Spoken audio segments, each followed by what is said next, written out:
So in this class this semester, I'm making 3 big predictions, right? First is that Trump will win in November. Second is that the United States will go to war against Iran. And the third big prediction is that the United States will lose this war, which will forever change the global order.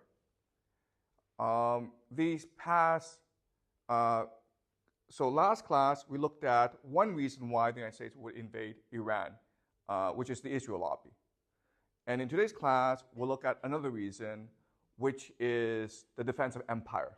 America is an empire, and it must defend its imperial status. So let's examine what an empire means for America. So from 1950 to 1980, America's economy was mainly focused on manufacturing, factories, okay? So manufacturing as a share of GDP was 40%. It made 40% of profits, okay? And it employed 30% of the workforce. So during World War II, America had a lot of factories to produce weapons. And after World War II, these factories produced consumer goods, cars, electronics, to sell to the world. And this made the American workers the wealthiest and most well-educated middle class ever in human history. If you were a factory worker from 1950 to 1980, you had a really good life. You worked 40 hours a week. You had health insurance. You could buy your own house. Your wife didn't have to work. You could have 3 to 4 kids. You could have 2 cars. Every year, you could go on vacation to some place nice. You could eat out once a week. And then you retired and had a very good pension.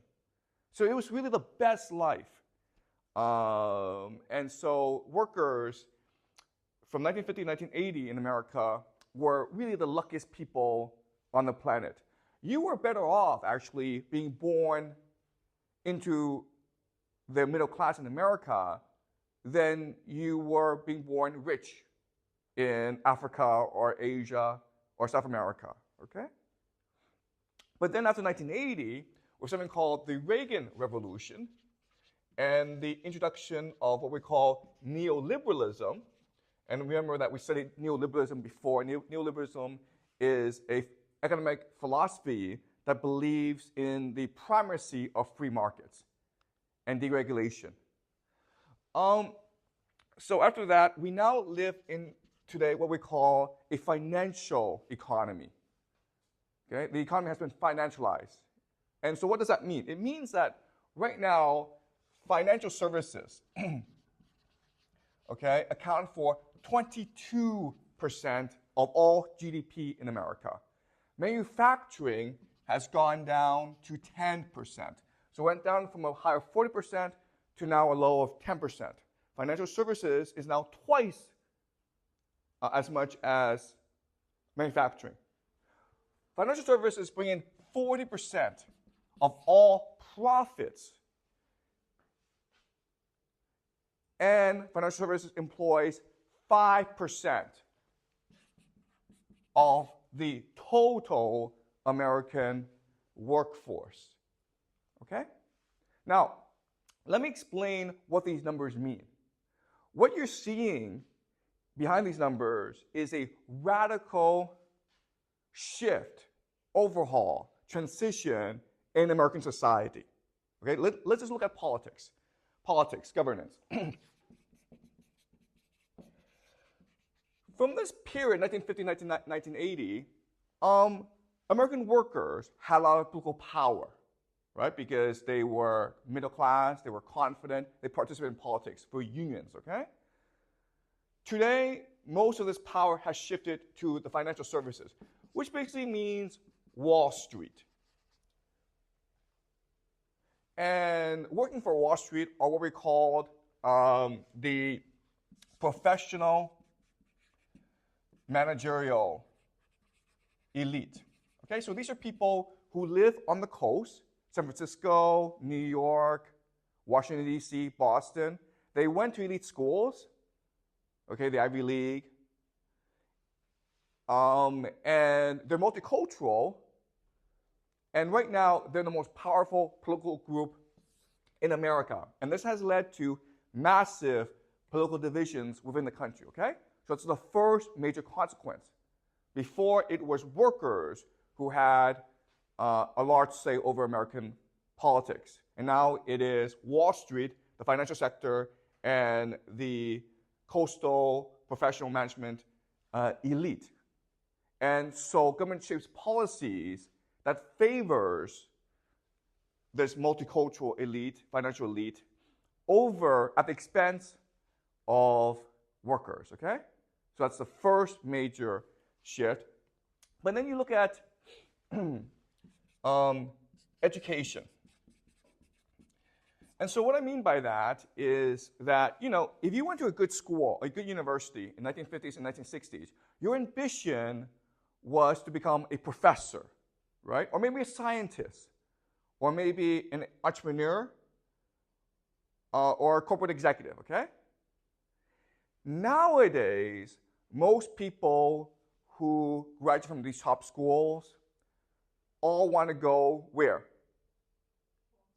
Wall Street, and that's it, okay? Why? Because you make more money on Wall Street than anywhere else.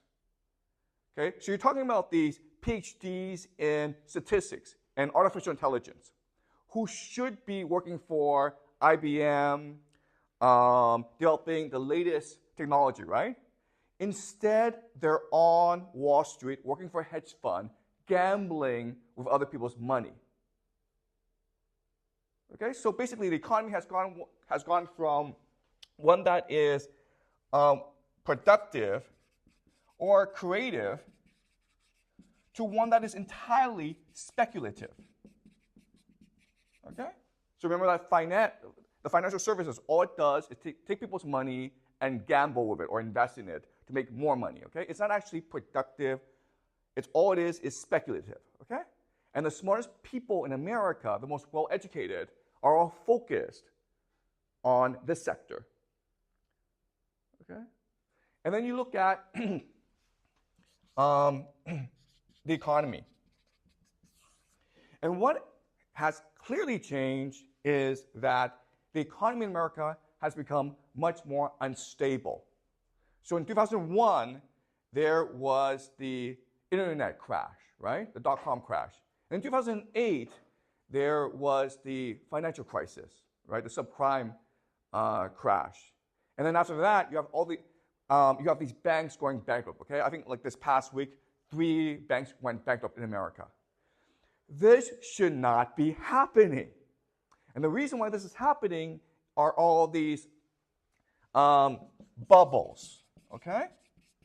So in other words, all assets right now in America are overpriced. Okay, housing, stock market, and people are gambling that these asset prices will only go higher, which creates bubbles. And when these bubbles burst, you have volatility and instability and uncertainty. Okay, so this is bad for the economy.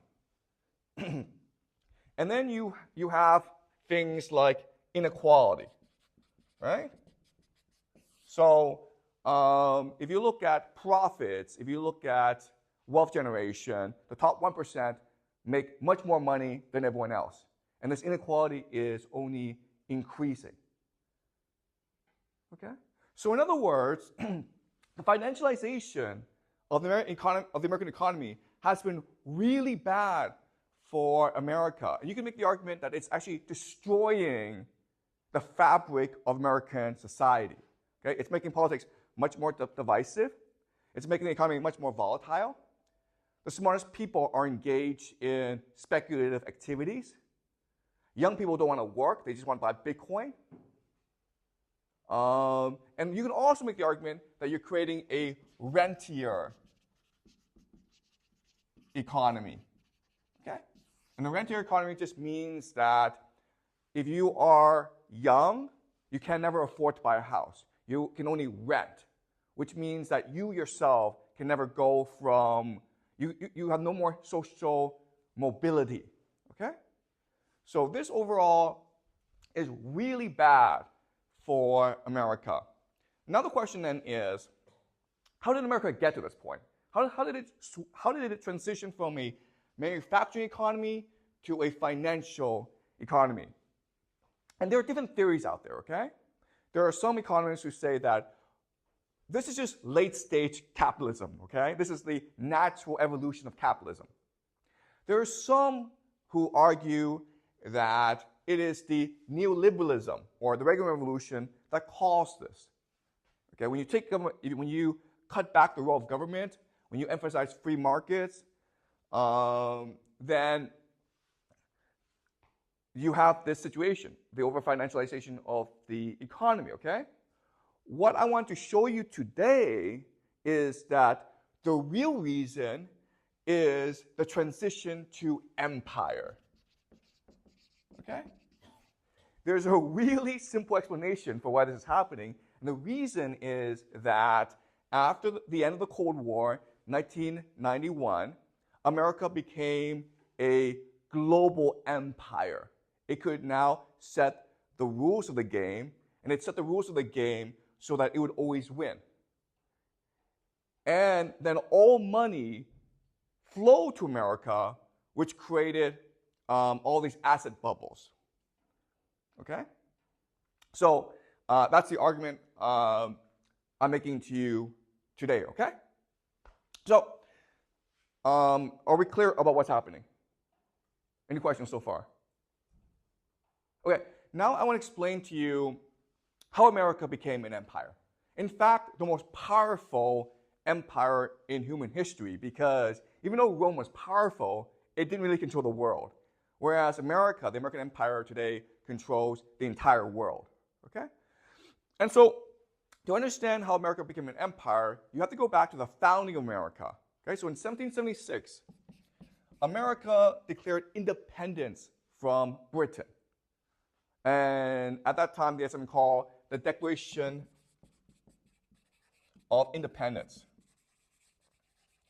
And the Declaration of Independence, if you read the document, it's very clear. It's what the founding fathers of America said is that we are founding a new society in America based on God. Okay? Now, the founding fathers were Christians, but they were a special type of Christians who believed in the idea of deism. And deism is the idea that, yes, there is a God, and God did create everything, but God is not interested in managing human affairs.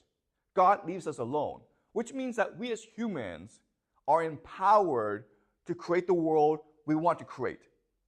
Okay? And the founding fathers wanted to create a new society based on the idea of God, okay? And what they believed is that God gave human beings 3 fundamental rights that all governments must respect, okay?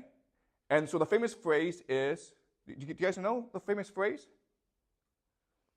Life, liberty, and the pursuit of happiness. Okay? That is the mission, the purpose of America, to ensure that every American would have life, liberty, and the pursuit of happiness. And that's really the goal, the role of government. Life, to make you safe, okay? To provide security against enemies. Liberty, the right to say whatever you believe, the right to believe whatever you believe, okay? So the tolerance of all creeds, religions. And the last is the pursuit of happiness. What does pursuit of happiness mean? You guys know? So Thomas Jefferson wrote the Declaration of Independence, and when he wrote the pursuit of happiness, he had a very specific idea in mind. What does the pursuit of happiness mean?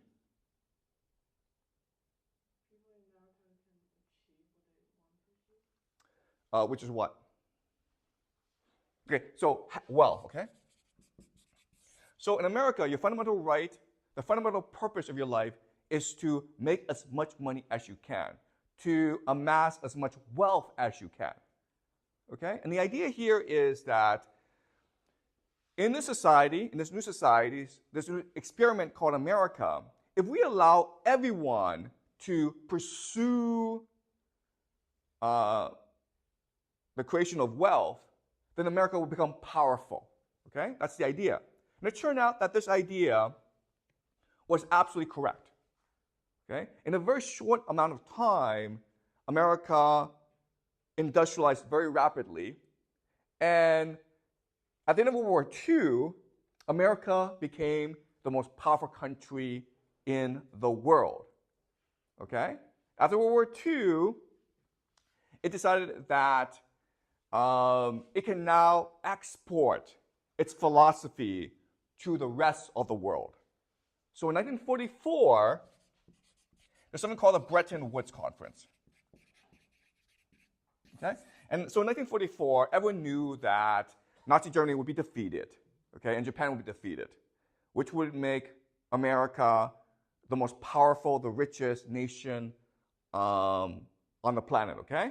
Now, the Soviet Union was a competitor, but they didn't really matter, okay? They had their own sphere of influence. So America got together with its allies in Europe, and they decided what the new global financial system would look like. And the idea was that with Bretton Woods, they decided that the US dollar would become the global reserve currency, which basically meant that you could buy anything with the US dollar. Now, there are some people at Bretton Woods, some economists, who were afraid that this would cause problems, right? If you have a government which was in control of the global reserve currency, that would basically make the government God, right? If they could just print as much money as they wanted, they could become like Midas. If they touch something, it would become gold, okay? So some people thought it was dangerous. And so the compromise is that the US dollar had to be backed by gold, okay, the gold standard. In other words, the US dollar was basically like a receipt for gold. If you had $1 million, okay, you could go to any American bank and get $1 million worth of gold for it. Okay, does that make sense? So that's what we call the gold standard. And for the longest, and so that led, this Bretton Woods system led to tremendous prosperity in America and in Europe and in Japan, okay? Then, in 1971, Richard Nixon did something really radical. He basically said, we America, we're going to go off the gold standard, okay? Remember that America had spent too much money on the space race, on Vietnam, on domestic expenses, okay? So they needed to transition out of the gold standard.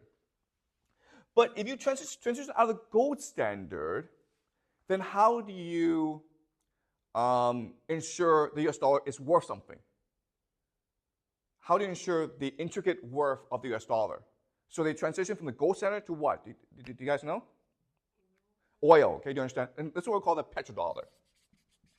And the idea here is that, look, every economy needs oil to run, right? You need oil as the basis of your economy. And so after America went off the gold standard, these countries in the Middle East, mainly Saudi Arabia, but other countries as well, agreed that you could buy oil using US dollars. So the idea is, okay, before, if you had $1 million, $1 million US dollars, you could convert that to gold, okay? And now you can convert it to oil. Okay? And this is what we call the petrodollar. And this is really the basis for the value of the US dollar today, okay? So then what happened is that in 1991, the Soviet Union fell, and now America was in charge of the entire global economy, basically, okay? And so America at that time said to everyone, listen, let's focus on trade, because trade will make everyone rich. Okay, so let me explain the theory of this, okay? So America basically wanted everyone to trade. And the idea of trade, okay, this is like Russia, China, okay, South America. And the idea of trade is that each country would focus on its competitive advantage. What are you good at? And then you would sell this competitive advantage to other countries for what they're good at, okay? And the theory here is that if you do it this way, then all countries will become rich. Okay? So let me explain why. All right, so let's look at US and China, okay? So what China's really good at is cheap labor. The United States, what the United States is really good at is technology, right? Okay, so the idea is that the United States and China trade, right? So China makes all these cheap goods for American consumers. But unfortunately, Chinese consumers don't have enough purchasing power to buy American technology, right? Okay? So what happens is that America gives China US dollars instead, okay? Trillions and trillions of US dollars. Now, in theory, what's supposed to happen is this money trickles down to the average Chinese so that the average Chinese worker, his wages go up, right? And when his wages go up, what he can do now is buy US products like iPhones. And so over time, trade evens out, okay? Does that make sense? That's a theory, okay? That's the first theory. The second theory is how capital moves, okay? And the idea here is that capital is going to go to places which allows it to grow the most, okay?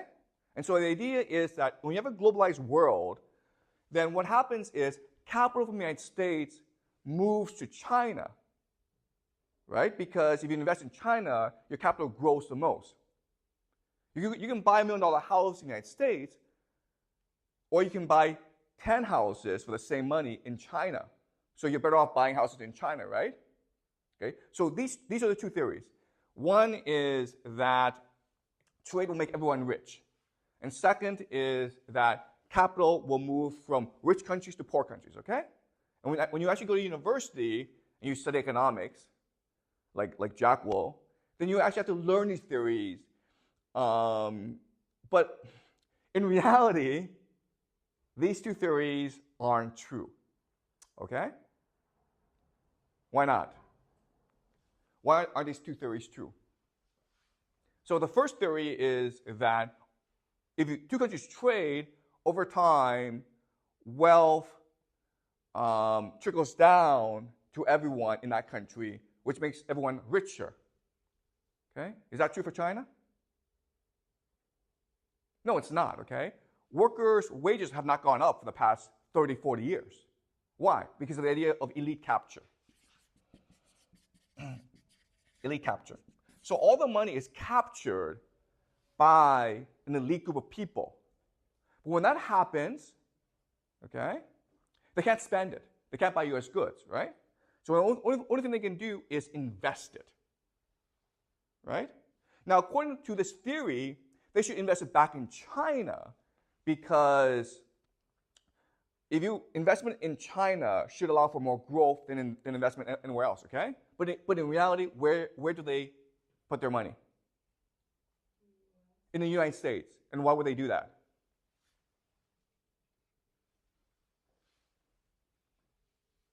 Why? Exactly, okay? You don't put your money where you make the most money. You put your money where it's the most safe, okay? That's why we have banks. So because the United States controls the US dollar, and because people's wealth is expressed in US dollars, it makes the most sense to put your money in the United States, okay? And this is not just true for China, it's true for most countries in the world. And that's why, starting in the 90s, you have all this wealth amassing in the United States, okay? Does that make sense? So everything in the United States became overpriced. Everything became a speculative bubble. Okay, so let me give you an example. Let's look at equities, okay, stock market. Stocks. In the year 1900, okay, in the year 1900, if you look at all the world's stock markets, the largest was the UK, okay, because obviously the UK is the most powerful country in the world, was the most powerful country at that time. At that time, the UK was the most powerful country. Okay, so in its stock market, as a percentage of the entire global stock market, was about 25%, okay? 24 to 25%. The United States was second at 14.5%. Then you had Germany, about 13%, France at 11%, okay? So that was the situation of wealth in the year 1900. And this makes sense, right? These four countries are industrially extremely powerful. Today, okay, the year 2024, the United States has 60% of all the world's stock wealth. Okay? Who's second? Can you guys guess? Who would be second? Japan, okay? And what is the percentage of global stock wealth? Can you guys guess a number? The United States has 66%, 60%. How much does Japan have? Can you guess the number? 10% is a good guess, right? It's actually 6%. Okay? Do you see the disparity? Number one is 60%. Japan, number two, is 6%. It's huge disparity. How much is China? The world's second largest economy. 3%, okay? Do you understand? All right? So all this wealth that's being generated around the world, it can only end up one place. Okay? The United States. All right? So you have, and that's what's pushed the financialization of the US economy. Okay? Because this wealth goes to the United States, and someone has to manage this wealth. And this is the financial services sector, okay? So people on Wall Street, and this is very important, people on Wall Street, they make their money based on how they manage this wealth, not on whether or not they make money out of this money. Do you understand? They charge a management fee, okay? So in other words, they're not actually incentivized to be conservative and make sure that this money grows.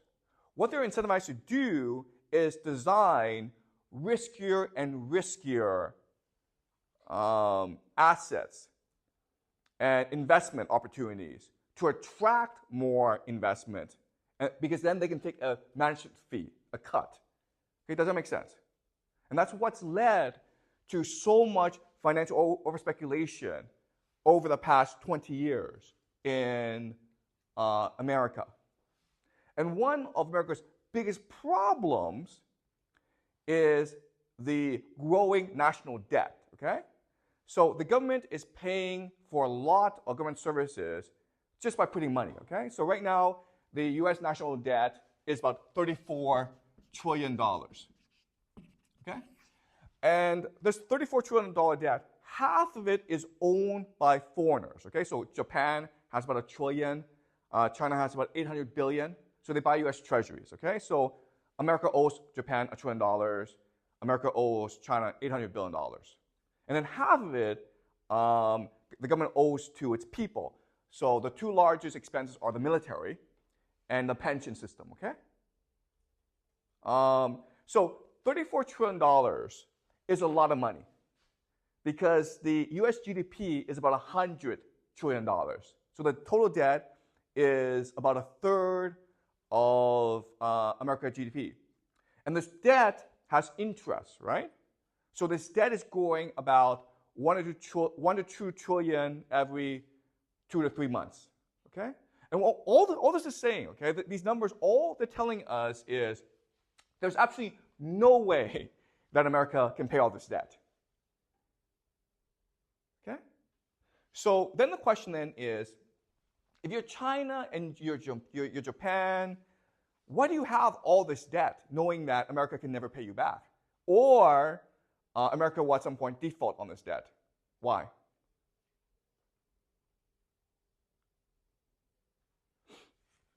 Why does Japan and China and other countries have all this debt, U.S. treasuries, knowing that America can never really pay back all this debt? Why?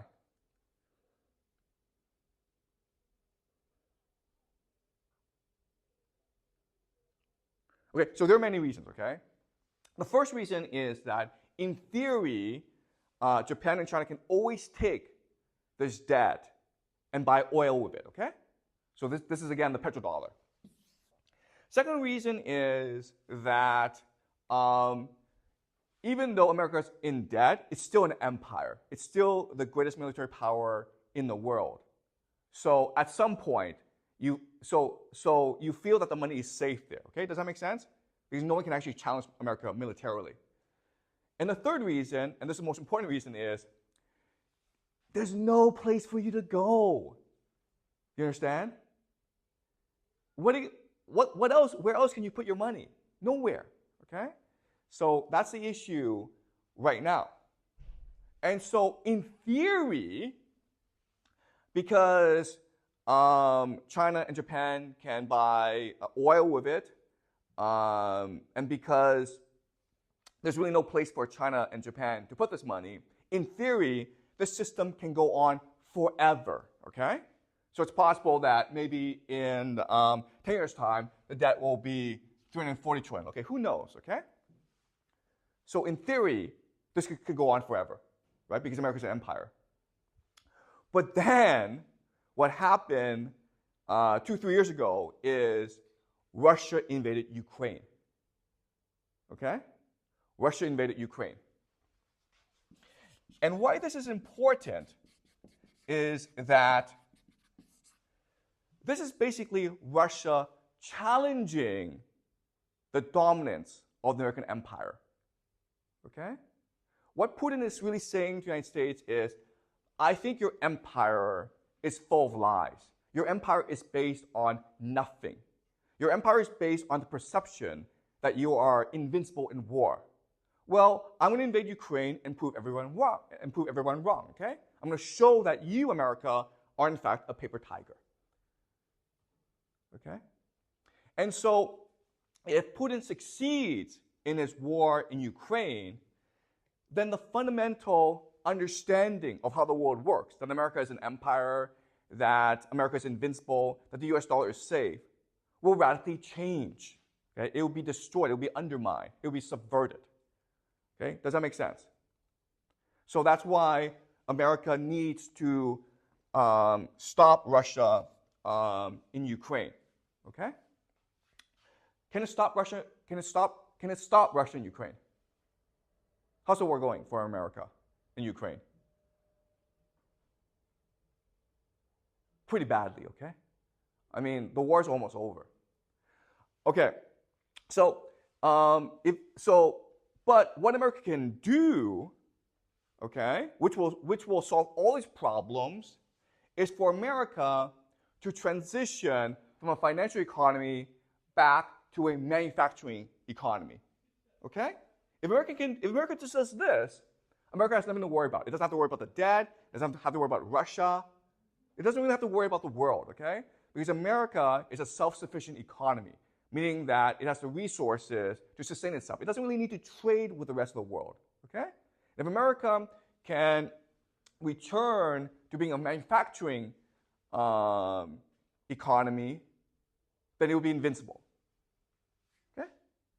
Now the question then is, can America reindustrialize? Yes or no? Why not, Jack? Because the politics doesn't allow them to, exactly. But can you explain that? Like the financial sector has too much political power, so all they're trying to do is to perpetuate financialization. Yeah. They won't allow America to. That's exactly right, Jack, okay? So yes, the problem right now is the very structure of American society and politics and the economy. Right now, the financial sector has all the power. And they don't want to go back to the time when manufacturing had all the power, right? So that's the first problem. But let's just say, for the sake of argument, that they agree to this, okay? What's your other problem if you want to reindustrialize?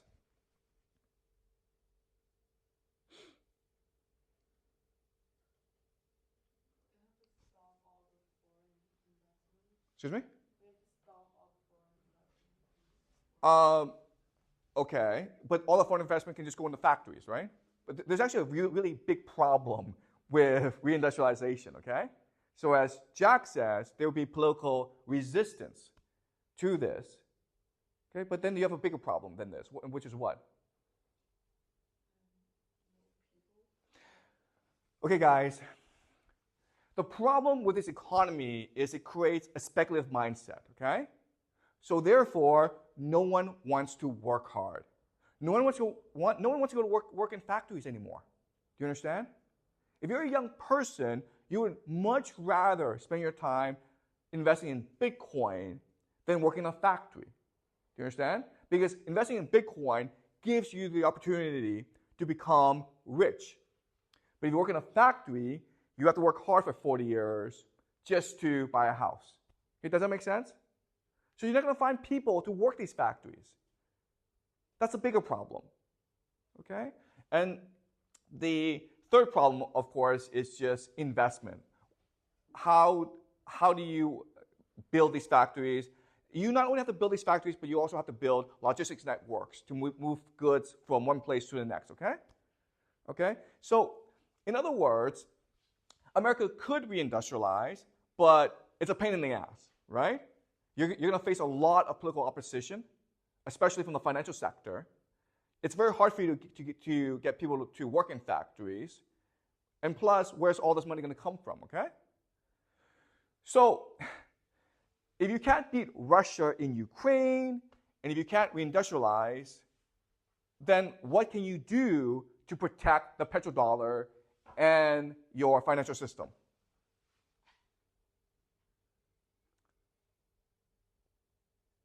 Well, I have an idea, okay?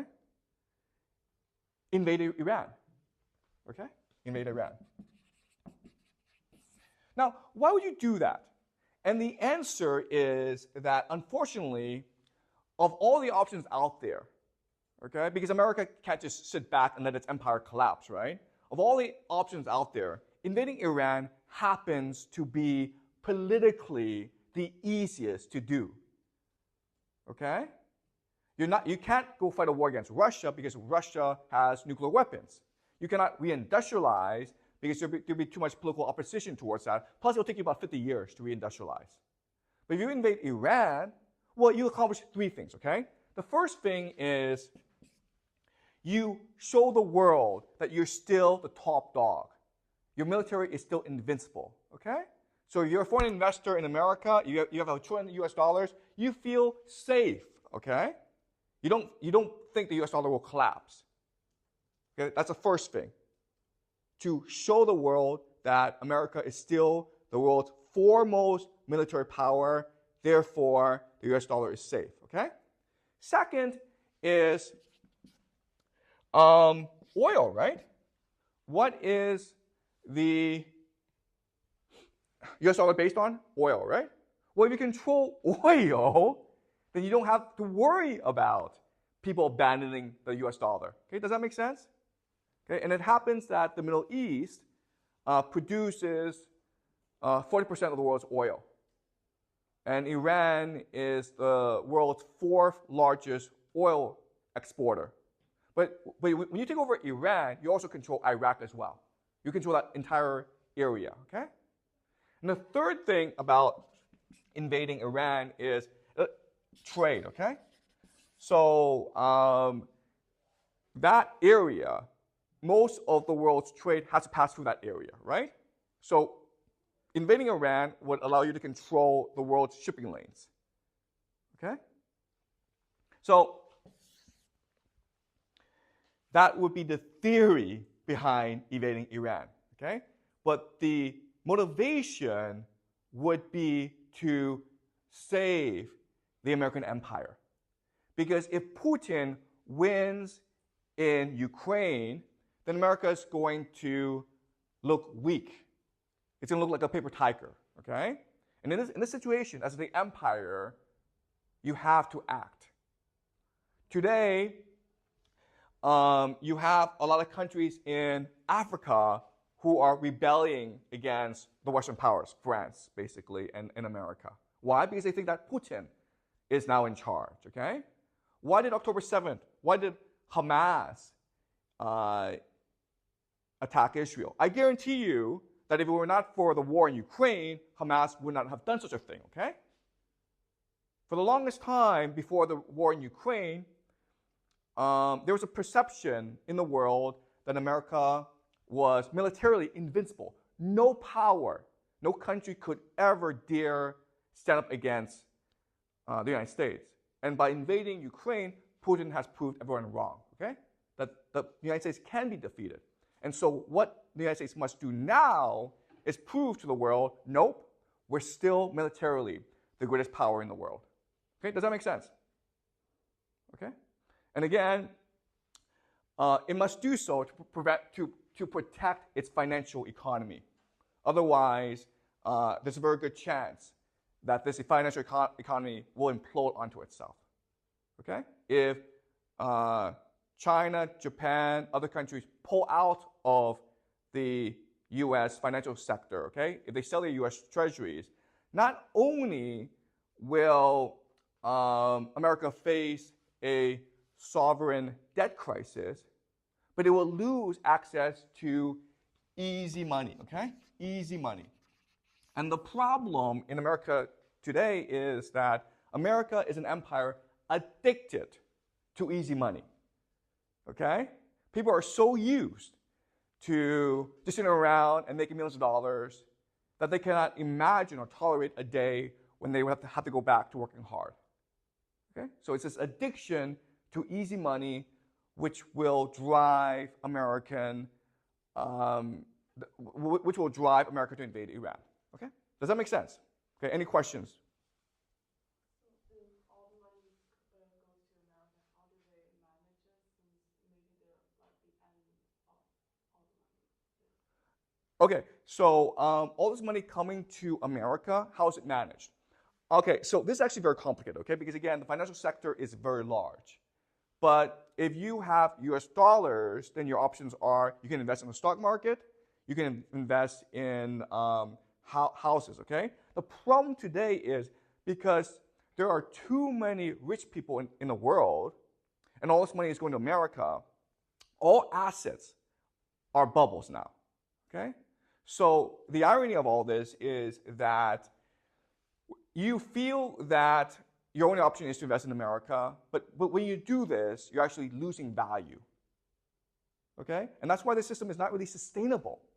Everyone's going to America, and that's driving up all these asset prices, but in the long term, that will destroy the American economy. In the long term, it'll create all these bubbles that will also destroy individual wealth, okay? Does that make sense? Any more questions? So, like, if America loses the war in Iran, like, then, like, other countries will lose even more confidence in America, so their system will, like, completely fall apart.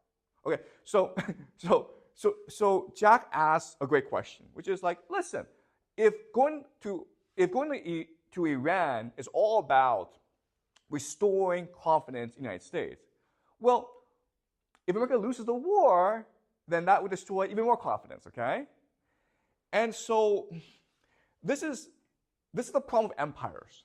Empires have something called hubris, right? Imperial hubris, which means that they cannot imagine the possibility of losing a war, okay?